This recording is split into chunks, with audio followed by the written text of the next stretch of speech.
For today's headlines, Sotto weaponizes budget.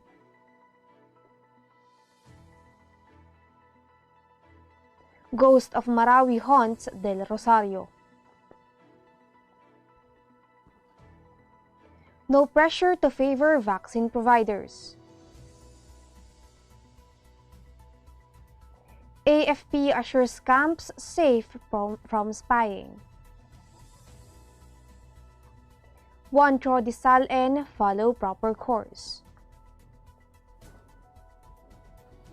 Big win for Big Boss.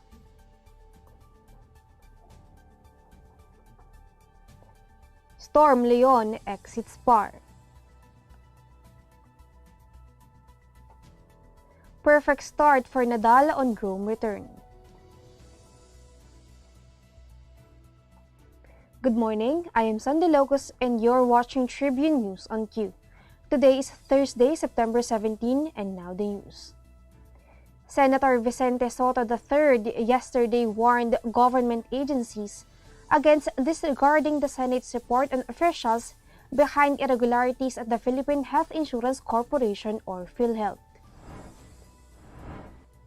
He said the Senate has many ways to compel the agencies to follow its recommendations, including neglecting their budget. Pressed to name which agencies will be subjected to the tougher budget deliberations, Sotto only said all those who will not follow the Senate report. The report recommended the malversation and graft. Secretary Francisco Duque III, resigned PhilHealth President and CEO Ricardo Morales, Executive Vice Presidents and COO Arnold De Jesus, Senior Vice Presidents Renato Limchaco and Israel Pargas over the improper and illegal implementation of the interim reimbursement mechanism.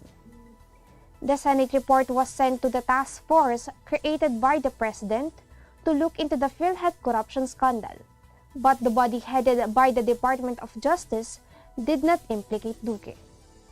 Sotto reiterated his disappointment over the non-inclusion of Duque in the list of officials that should be charged. He insisted that Duque is liable under Article 217 of the revised Penal Code for negligence on the fund releases through the IRM. Meantime, several groups of internally displaced persons have opposed the confirmation of Eduardo Del Rosario as Housing Secretary, citing his alleged poor track record in the government's effort to rehabilitate the war-torn city of Marawi in Mindanao. As a result, the committee appointments on Wednesday suspended the deliberations with Senator Francis Tolentino using time constraint as a reason. Del Rosario is a Philippine Army veteran. Marawi board member Paduman Paporo presented a joint sworn statement opposing Del Rosario's appointment, which was also signed by Kayron Di Matingkal of the community-based human rights monitors, Siti Johara Mamakotaw of Sawara Mayomag, and Dayalin Acoon Tinggaran from the private schools owner associations in Marawi. Department of Human Settlement and Urban Development Secretary completion of the rehabilitation of Marawi in 2018. No significant developments are happening in Marawi until today, the group claimed. As of June 2020, she said there are only 3 groundbreaking ceremonies for the projects inside Marawi's most affected areas. She claimed conflict of interest on Del Rosario's part as he is attempting to serve as DHSUD Secretary and Task Force Bangon Marawi Chairperson at the same time. The Department of Health on Wednesday claimed no pressure to prioritize certain vaccine manufacturers had been applied on it, despite President Rodrigo Duterte's stated preference for pharmaceutical units from China and Russia. The providers will undergo proper regulatory processes, regardless of which countries the vaccine would come from, the DOH said. In a press briefing, Health Undersecretary Maria Rosario Vergeres said that there are no commitments made with firms yet, in accordance with the law, as specific medical findings will still need to be studied carefully. Only when the vaccines are approved and are ready for delivery, that is funds for the payments. Under the RA 9184 or the General Procurement Reform Act, eligible parties will have to undergo competitive bidding, which will be made transparent and publicly monitored. Vergeire said that despite these provisions, the DOH is continuously in discussion with other emerging developers to increase the country's chances of getting a vaccine for COVID-19. Tribune News on Go will be back after these reminders. Magsha-shopping na lang ako! Hashtag 143SM. Call to deliver. Hello, can you get the following? One pink chair, bed sheets, na pink yung sofa, tapos slide, size 8, pajamas na blue. Oh, don't forget my... Hashtag 143SM. Call to deliver. Wait lang, okay ba yan? Anything at the SM store, ma'am. Call to deliver. Call. Kuya, pwede rin ba ako magpa-deliver sa ate ko sa Taguig, tapos sa friend ko sa Davao, tsaka sa... cancel ko salita. Okay ba yan? Kahit saan po, pwede kami mag-deliver. Call to deliver.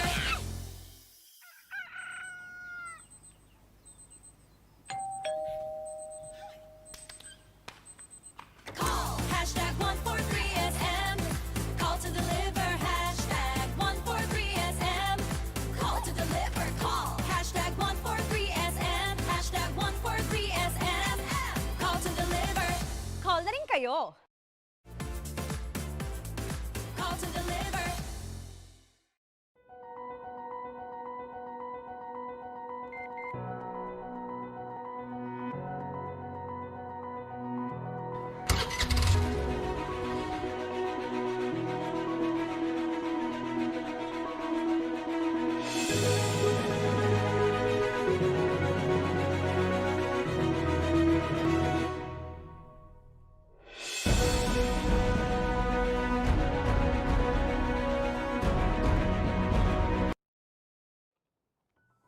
The Armed Forces of the Philippines yesterday downplayed fears that its camps would be exposed to spying through communications towers to be built by China-backed Dito Telecommunity Corporation.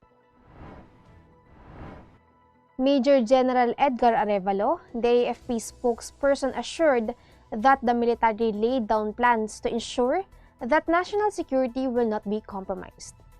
This include tapping a third-party cybersecurity audit team and unannounced visits to an inspection of Dito facilities located in the military camps.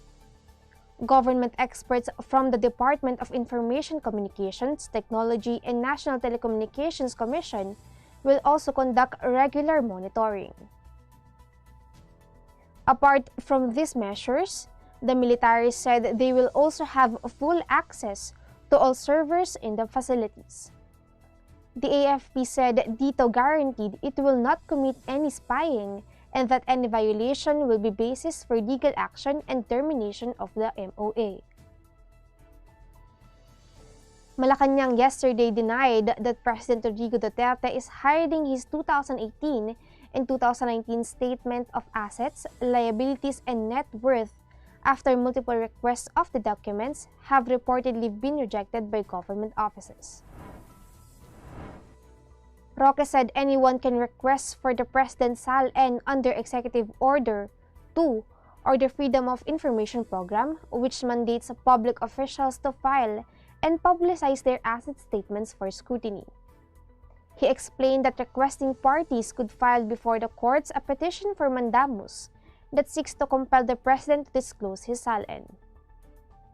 Last year, the Philippine Center for Investigative Journalism said it had made multiple requests for the President's SALN but that they were tossed back and forth between the Office of the Executive Secretary and the Office of the Ombudsman.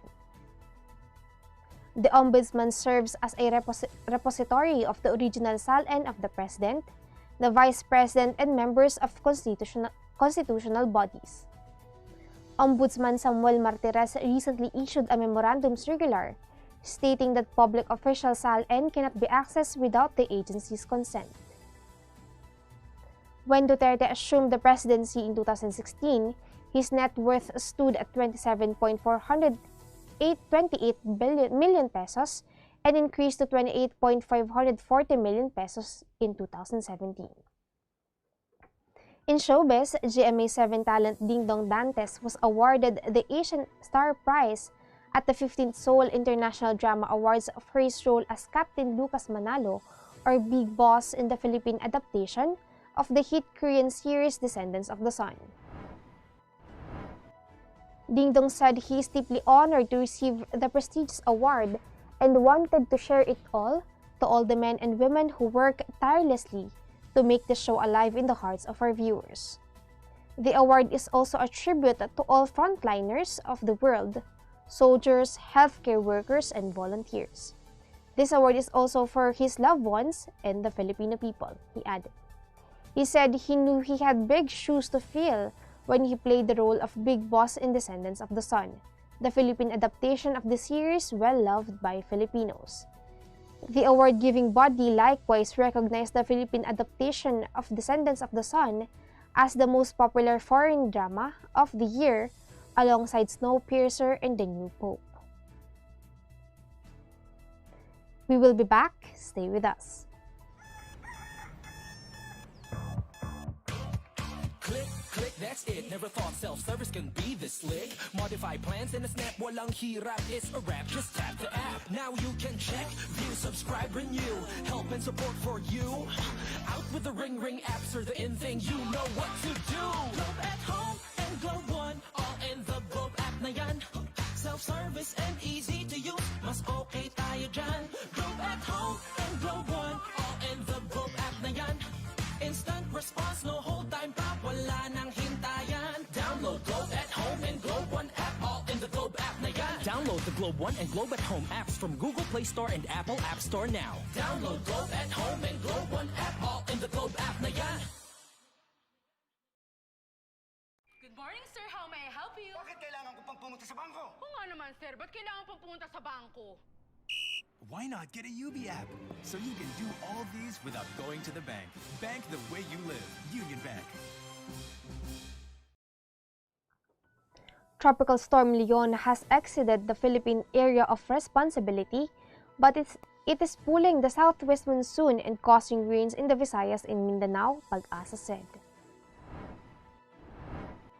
The center of Leon was located at 360 kilometers north of Kalayaan, Palawan, with maximum sustained winds of 85 kilometers per hour near the center and gustiness of up to 105 kilometers per hour. It was moving northwestward at 15 kilometers per hour. Tomorrow morning, Leon will be 650 kilometers north-northwest of Kalayaan Islands, Palawan, heading towards Vietnam. Leon will enhance the southwest monsoon, causing light to moderate and at times heavy rains over Mimaropa, Bicol region, Visayas, Caraga, Aurora, and Quezon. Intermittent gusts may be experienced over Batanes, Babuyan Islands, Mimaropa, and western Visayas due to the southwest monsoon. A gale warning was raised over the western seaboards of Palawan, including Kalayaan Islands, Occidental Mindoro, Zambales, and Bataan due to rough and very rough seas. Sea travel will be risky over these areas. And in sports, in his first match in over 6 months, Rafael Nadal swept aside fellow Spaniard Pablo Carreño Busta to reach the third round of the Italian Open. The 9-time Rome winner came through 6-1 against 18th-ranked Carreño Busta, a recent semi-finalist at the US Open. It was a perfect start for me. It was solid, good shots on the forehand and backhand. I didn't expect to play that well, Nadal said. The world number 2 has not played since winning in Acapulco at the end of February, opting to skip the US hardcore tour because of the coronavirus concerns. The 34-year-old will play next either Canadian Milos Raonic or Serb Dusan Lajovic for a place in the quarterfinals. Nadal, a 12-time French Open winner, is the second seed behind world number 1 Novak Djokovic in the tune-up for the final Grand Slam of the season at Roland Garros on September 27.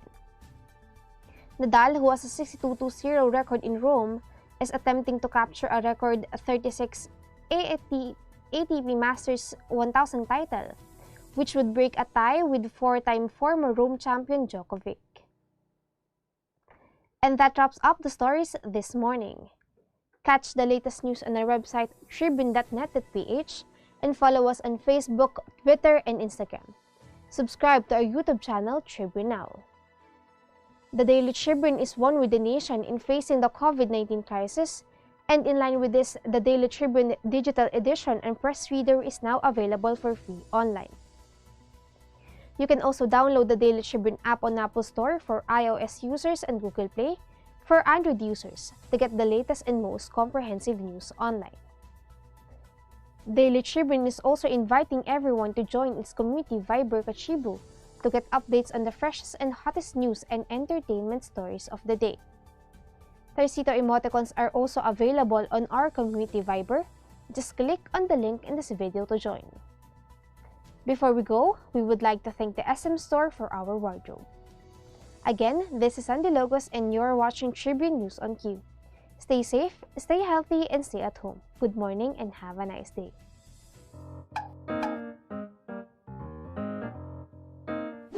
Ang Philippine Offshore Gaming Operators o POGO ay isang legitimate business entity na nagbibigay serbisyo sa offshore gaming para lamang sa mga manlalarong nasa abroad sa pamamagitan ng internet. Ang mga serbisyong handog nito ay katulad ng casino games at sports betting na pwedeng laruin kahit wala sa casino. Sa Pilipinas, walang POGO operators. Tanging POGO service providers lamang dahil nagaganap ang mga laro sa labas ng bansa.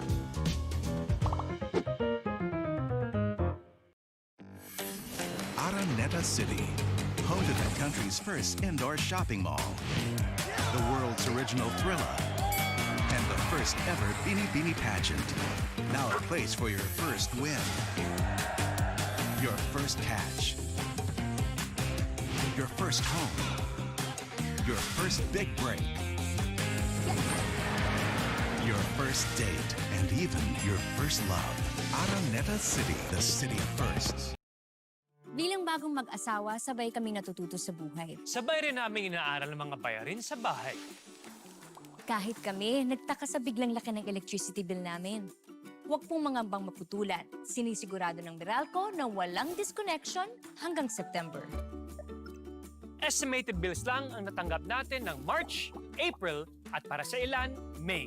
Dahil sa lockdown, isang tabi to para hindi na maguluhan. Ang May o June ay actual meter reading na. Kung May nagka-actual reading, ibabawas dito ang huling reading bago mag-ECQ. Yan lang po ang ating babayaran hanggang 3 buwang konsumo.